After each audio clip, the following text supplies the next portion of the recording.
নমস্কার, এই সময় লাইভে আপনাদের স্বাগত। আমি শিলাদিত্য, আর আমাদের সঙ্গে এই মুহূর্তে রয়েছেন মেহতাব হোসেন। মেহতাব, ওয়েলকাম এই সময় লাইভে। কেমন আছো? ভালো আছি। মেহতাব, বাংলার ফুটবল কেমন আছে? চলছে, দৌড়াচ্ছে না বলবো, হাঁটছে, চেষ্টা করছে। সেখানেই প্রশ্ন, দৌড়চ্ছে না বলবো, চেষ্টা করছে। কেন দৌড়চ্ছে না? বাংলার ফুটবল, ফুটবল প্রিয় বাঙালি তারাই তো দৌড়বে। দেখো, শুধু বাংলার ফুটবল বলে না, সারা ভারতবর্ষের ফুটবল। শুধু বাংলা ফুটবল বলবো না, কখন লিগ হবে কখন লিগ হবে না, কিন্তু ছিল, সবে স্টার্ট হয়েছে। কিন্তু তুমি সারা পৃথিবীতে একটা টিম 13টা ম্যাচ খেলবে, এটা হয় না, তাই না? তো আমার মনে হয় আরও আগে তাদের এইটাই যদি করা হতো, তাহলে আমার মনে হয় আরও আগে প্ল্যানিং করে স্টার্ট করে দেওয়া উচিত ছিল। প্রচুর প্লেয়ারদের ক্ষতি হচ্ছে, প্লেয়ারদের 13টা ম্যাচ খেলবে সারা সিজনে, এটা তো হয় না। ক্লাবের লস, সাপোর্টাররা যা খেলা দেখতে ভালোবাসে তাদের বঞ্চিত হচ্ছে খেলা থেকে। সব মিলিয়ে খুব একটা ভালো যাচ্ছে না ইন্ডিয়ান ফুটবলের জন্য। আচ্ছা, যদি একটু পজিটিভ সাইডটা দেখি, বাংলার ফুটবলের নিরিখে যদি আমরা দেখি, প্রচুর সুযোগও তো তৈরি হচ্ছে, প্রচুর নতুন প্রতিভাও তো আসছে, যেটার জন্য আমরা সবাই অপেক্ষা করি, তাই নয়? ডেফিনেটলি আসছে, কিন্তু সেই প্রতিভাগুলো যাচ্ছে কোথায়? আমি আশা ছাড়িনি। বাংলার ছেলেরা আগেও ভালো ছিল, এখনও ভালো আছে, আরও ভালো করছে, চেষ্টা করছে। কিন্তু আমাদের বাংলার ছেলেরা আরও ভালো খেলবে যখন তাকে অপরচুনিটি দেবে, বিশেষ করে লোকাল ক্লাবগুলো। তুমি দেখো, আমরা যখন আরএফডিএল যদি মানে বেশি একটা উদাহরণ দিচ্ছি, আরএফডিএলে খুব কম আমাদের বাঙালি ছেলে খেলছে। তো নিজের লোকাল ক্লাবে লোকাল প্লেয়ার যদি চান্স না পায়, তাহলে তারা যাবে কোথায়? তাদের দৌড় শুধু প্রিমিয়ার লিগ, না হলে তোমার সিলাজিৎ, না হলে সন্তোষ ট্রফি, তার বেশি, তার কোথাও, তারপরে কোথায়? প্রুফ করতে গেলে তাকে চান্স দিতে হবে, তারপরে বিলিভ রাখতে হবে। এইটা না করলে কিন্তু বাংলার ছেলেরা, এই জন্যেই তুমি দেখবে লাস্ট বছর, শুধু আমরা যদি বলি বাঙালি ছেলে যদি বলি, শুভাশিস খেলছে, আর কোথায়? তো আমার মনে হয় আমাদের বাঙালি ছেলেদের, যারা লোকাল ছেলে আছে, তাদের চান্স দেয়। আমি বাঙালি অবাঙালি বলে বলছি না, কিন্তু আমাদের ছেলেরা যাবেটা কোথায়? শুধু কি প্রিমিয়ার লিগের জন্য তারা? হ্যাঁ, তাদের উপরে ফেথ রাখতে হবে। তার সাথে সাথে তাদেরকেও, যারা ফেথ রাখবে তাদেরকেও কিন্তু সেই ফেথের যোগ্য জবাব দিতে হবে।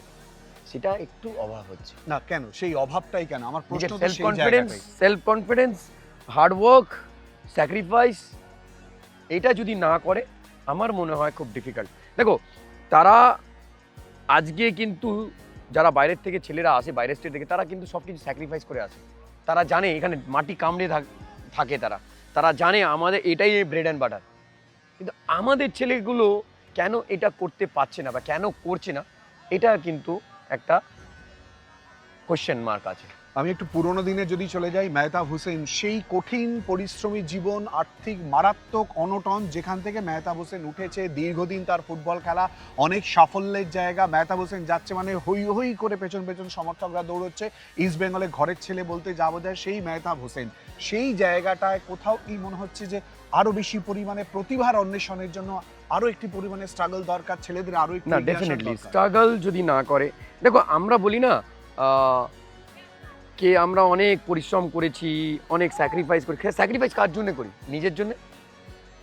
বা স্ট্রাগল কার জন্য করি? নিজের জন্য। এইগুলো বলে লাভ নেই কি আমি স্ট্রাগল করি, আমার এই নেই, আমার ওই নেই, আমি খেতে পাচ্ছি না। প্রত্যেকটা প্লেয়ার, ফুটবল প্লেয়ার মানেই সারা পৃথিবীতে, শুধু আমাদের ইন্ডিয়াতে না, সারা পৃথিবীতে কিন্তু যারা গ্রেট প্লেয়ার হয়েছে বা যারা গ্রেট, যাদের নামে পেছনে গ্রেড লেগেছে, তারা কিন্তু প্রচুর স্যাক্রিফাইস করেছে। ইস্ট বেঙ্গল, মোহনবাগান, মোহামেডান, আজও স্মৃতিতে লেখা সব থেকে উজ্জ্বল খেলা কোনটা মেহতাবের কাছে? দেখো, প্রচুর ম্যাচ আছে। আমি ইস্ট বেঙ্গলের প্রচুর ম্যাচ খেলেছি, মোহনবাগানে 5 বছর, 5 বছর তোমার যে কটা সিজন ছিলাম প্রচুর ম্যাচ খেলেছি। প্রচুর ম্যাচ এরম আছে। আমার একটাই ম্যাচ মনে আছে এখনও, শিলচরে এগেইনস্ট মোহনবাগান। এই ম্যাচটা কোনোদিন ভুলতে পারবো না।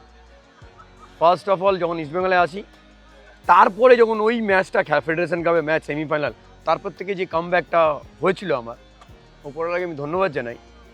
গোলের পরে তারপরে আমার বেস্ট টাইম গেছে তারপর থেকে। ওই ম্যাচটা আমি কোনোদিন ভুলতে পারবো না যতদিন বেঁচে আছি। এখনো মেহতাব নিজেকে কি মনে করে? ইস্টবেঙ্গলের ঘরের ছেলে, ইস্টবেঙ্গলের লোক, নাকি কখনো মনে হয়েছে যে ইস্টবেঙ্গল থেকে ছেড়ে যাওয়ার সিদ্ধান্ত, ছেড়ে চলে যাওয়ার সিদ্ধান্ত? দেখো, আমি সবসময় মনে করি ইস্টবেঙ্গলে ছিলাম, আছি, থাকবো। আর ইস্টবেঙ্গল আমাকে যা দিয়েছে, সমর্থকরা যা দিয়েছে, আমি এটা যতদিন বেঁচে আছি আমি কোনোদিন ভুলতে পারবো না। শেষ প্রশ্ন, জটিল প্রশ্ন, আমি জানি এর উত্তর তুমি অ্যাভয়েড করে যাওয়ার চেষ্টা করবে। 2026 পড়েছে, একবার পলিটিক্সে ঢুকে গেছিলে, আবার কি ঢোকার সম্ভাবনা রয়েছে? না, ভোটে কি দাঁড়াবে? পলিটিক্স আমার দ্বারা হবে না।